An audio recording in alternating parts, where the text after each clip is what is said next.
नमस्कार दोस्तों। हमारी आज की कहानी है लालची मिठाई वाला। दिनपुर गांव में सोहन नाम का हलवाई रहता था। वह खूब बढ़िया और स्वादिष्ट मिठाइयाँ बनाने के लिए जाना जाता था। इसी वजह से उसकी दुकान पूरे गांव में मशहूर थी। पूरा गांव उसी की दुकान से मिठाई खरीदता था। वह और उसकी पत्नी मिलकर शुद्ध देसी घी में मिठाई बनाते थे। इससे मिठाइयाँ काफ़ी अच्छी और स्वादिष्ट बनती थी। हर रोज शाम होते होते उसकी सारी मिठाइयाँ बिक जाती थी और वह अच्छा मुनाफा भी कमा लेता था। मिठाइयों से जैसे ही आमदनी बढ़ने लगी, सोहन के मन में और पैसा कमाने का लालच आने लग गया। अपने इसी लालच के चलते उसे एक तरकीब सूझी। वह शहर गया और वहां से एक दो चुम्बक के टुकड़े लेकर आ गया। उस टुकड़े को उसने अपने तराजू के नीचे लगा दिया। इसके बाद एक नया ग्राहक आया जिसने सोहन के पास से 1 किलो जलेबी खरीदी। इस बार तराजू में चुंबक लगाने की वजह से सोहन को अधिक मुनाफा हुआ। उसने अपनी इस तरकीब के बारे में अपनी पत्नी को भी बताया, लेकिन उसकी पत्नी को सोहन की यह चालाकी अच्छी नहीं लगी।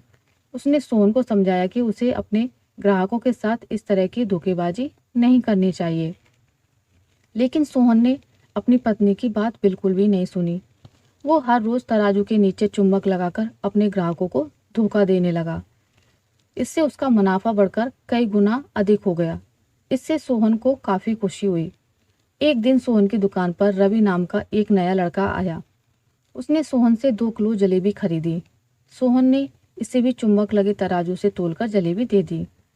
रवि ने जैसे ही जलेबी उठाई, उसे लगा कि जलेबी का वजन 2 किलो से कम है।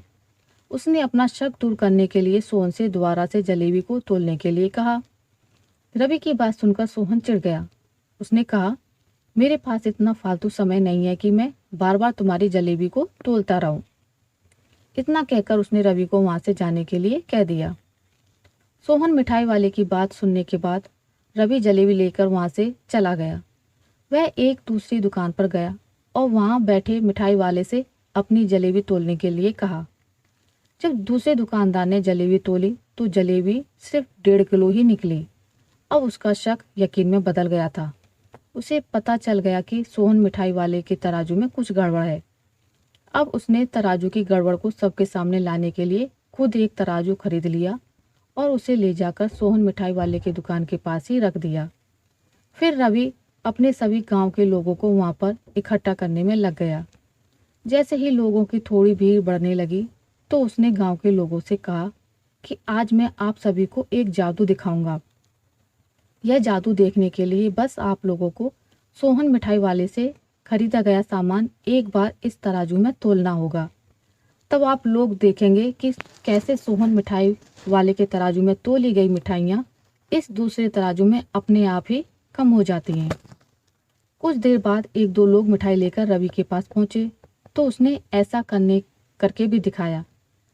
इसके बाद सोहन की दुकान से जिसने भी मिठाई खरीदी थी, सभी ने रवि के तराजू में तोलकर देखा तो सबकी मिठाइयाँ 250 ग्राम से लेकर आधा किलो तक कम निकली।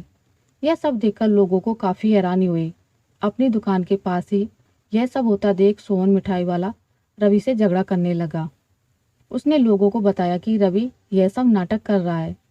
अपनी बात को सही साबित करने के लिए रवि सीधे सोहन मिठाई वाले का तराजू लेकर आया और तराजू में लगा चुम्बक निकालकर सबको दिखाने लगा। यह देखकर गांव वालों को बहुत गुस्सा आया। सबने मिलकर उस लालची मिठाई वाले को खूब मारा। अब उस लालची मिठाई वाले को अपने लालच और उसके कारण की गई गलत हरकतों पर पछतावा हो रहा था। उसने अपने गांव के सभी लोगों से माफ़ी मांगी और वादा भी किया कि भविष्य में वह ऐसी कोई भी जालसाजी नहीं करेगा। सोहन की इस धोखेबाजी से पूरा गांव नाराज था, इसलिए लोगों ने उसकी दुकान में जाना काफ़ी कम कर दिया। इधर सोहन के पास पछताने के अलावा कुछ और नहीं बचा, क्योंकि वो पूरे गांव वालों का भरोसा खो चुका था। कभी भी लालच नहीं करना चाहिए। हमेशा ईमानदारी के साथ अपना काम करने से ही इंसान का नाम होता है। लालच के चलते भले ही कुछ समय के लिए अच्छा फायदा हो, लेकिन इससे इज्जत और आत्मसम्मान दोनों कम हो जाते हैं। आशा करती हूँ आपको मेरी आज की कहानी अच्छी लगी होगी। अगर आपको मेरी कहानी अच्छी लगी है तो इसे लाइक करें, ज़्यादा से ज़्यादा शेयर करें और अगर आप मेरे चैनल पर नए हैं तो इसे सब्सक्राइब करना ना भूलें। मिलते हैं एक नई कहानी के साथ, तब तक के लिए नमस्कार।